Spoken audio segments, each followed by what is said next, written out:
আমাদের একজন অন্য ধর্মাবলম্বী ভাই তিনি একটি প্রশ্ন পাঠিয়েছেন।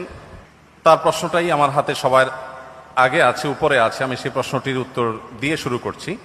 তিনি লিখেছেন, আমি জন্মসূত্রে একজন হিন্দু। পৃথিবীতে অনেক ধর্মগ্রন্থ বিদ্যমান এবং প্রতিটা ধর্মগ্রন্থই তার অনুসারীদের কাছে সত্য এবং তাদের কাছে এর সত্যতা প্রমাণ করার জন্য যথেষ্ট যুক্তিও রয়েছে। আমার প্রশ্ন হলো, আমি যদি কোনো একটা ধর্মগ্রন্থকে সঠিক বলে মেনে নিতে চাই, সেটা কিভাবে সম্ভব, কিভাবে হবে? আমি কিভাবে বুঝবো যে এটাই সঠিক, বাকিগুলো ভুল? যেহেতু সবার নিজের ধর্মগ্রন্থগুলো সঠিক বলে মনে করেন, আমি নিরপেক্ষভাবে কোনটাকে সঠিক বলে মেনে নিব এবং কেন মেনে নিব? খুবই গুরুত্বপূর্ণ এবং খুবই প্রয়োজনীয় প্রশ্ন করেছেন আমাদের এই ভাই। আমি প্রথমে তাকে ধন্যবাদ জানাই তার প্রশ্নটি আমাদের কাছে উপস্থাপন করবার জন্য।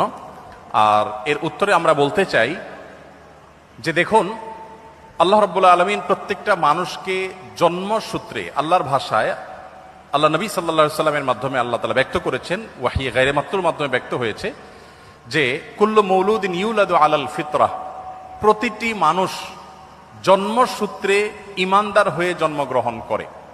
প্রত্যেকটা মানুষের স্রষ্টার প্রতি বিশ্বাস, এটা নিয়েই সে দুনিয়াতে আসে।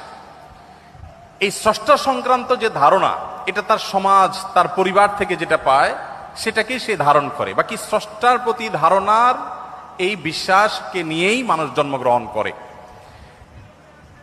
তার বাবা মা সম্পর্কে আল্লাহ নবী সাল্লাল্লাহু আলাইহি ওয়াসাল্লাম বলেছেন, ইল্লা আন্না আবওয়াহু ইয়াহুদানিহি আও ইউনাসরানিহি আও ইমাজ্জিসানিহি। মানুষ যে বিভিন্ন ধর্মের অনুসারী হয়, এটা তার পরিবার থেকে যে দীক্ষা পায়, পরিবার তাকে যেদিকে গাইড করে সে সেদিকে যায়।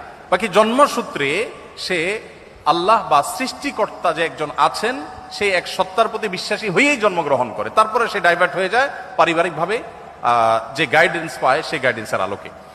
এখন আপনি যখন প্রাপ্তবয়স্ক হন, আপনি যখন দেখবেন যে একাধিক ধর্মগ্রন্থ বা একাধিক ধর্ম পৃথিবীতে আছে। আল্লাহ তাআলা কোরআনে কারিমে বলেছেন, ইন্নাদ দীন ইনদাল্লাহিল ইসলাম, আল্লাহর কাছে একমাত্র মনোনীত দিন হলো ইসলাম। এই কথা যখন আপনি জানতে পেরেছেন, তখন আল্লাহ তাআলা আপনাকে যে বিবেক দিয়েছেন, সেই বিবেক খরচ করে আপনি ইসলামকে জানার চেষ্টা করবেন। আমরা যদি কেউ অন্য ধর্মকে জানার চেষ্টা করি, বিশেষ করে আমার যে ভাই প্রশ্ন করেছেন তিনি এবং আরো যারা অন্যান্য ধর্মে আছেন, আমি যদি বলতে চাই যে তারা যদি ইসলামকে জানার চেষ্টা করেন নির্মোহভাবে, তারা যদি সত্যানুসন্ধানের দৃষ্টি নিয়ে ইসলামকে স্টাডি করেন, কোরআনকে তারা পাঠ করেন এবং পড়েন, আমার বিশ্বাস একটা সময় তারা ইসলামের সত্যতাকে খুব সহজে, খুব স্বাভাবিকভাবে উপলব্ধি করতে পারবেন।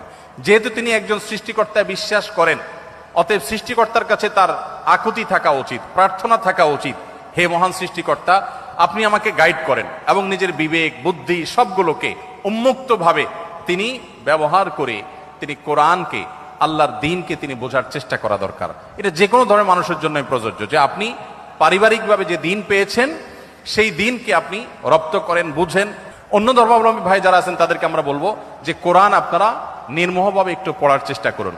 ফ্রান্সের একজন পলিটিশিয়ান, তিনি একসময় ইসলামের প্রতি অনেক বেশি বিদ্বেষ লালন করতেন। 2009, 10, 11 এই সময়টাতে আমি সোশ্যাল মিডিয়াতে আমার ফেসবুক আইডিতে তার ছবি, নাম দিয়ে অনেক লেখালেখি করেছি তার ইসলাম বিদ্বেষের কারণে, মুসলমানদের প্রতি বিদ্বেষের কারণে। বেশ কিছুদিন পর, বোধহয় গত কিছুদিন আগে, এক ভদ্রলোক আমাকে দেখালেন ইউটিউবে তার একটা ভিডিও। আমি দেখে তো অবাক হলাম যে এই ভদ্রলোক একজন পলিটিশিয়ান ছিলেন, পাওয়ারফুল পলিটিশিয়ান ছিলেন।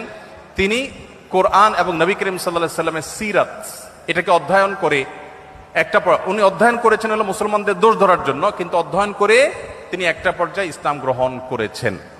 অতএব আমি আমার এই প্রশ্নকর্তা বন্ধুকে বলবো, আপনি দুটি জিনিস, একটি হলো আপনি মুক্ত মন নিয়ে কোরআনে কারিমটা একটু পড়ুন এবং প্রিয় নবী সাল্লাল্লাহু আলাইহি ওয়াসাল্লাম পুরো জীবনীটা একবার পড়ুন।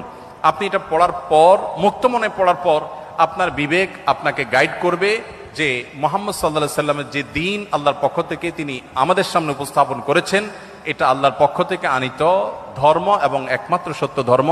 এবং ইন্নাদ দীন ইনদাল্লাহিল ইসলাম, এই আয়াতের মর্ম আপনি উপলব্ধি করতে পারবেন যদি কোরআনটা আপনি নির্মোহভাবে পড়েন এবং নবী সাল্লাল্লাহু আলাইহি ওয়াসাল্লামের সিরাতটা আপনি পাঠ করেন। আল্লাহ তাআলা আমাদের সবাইকে হেদায়েতের পথে পরিচালিত হওয়ার তৌফিক দান করুন।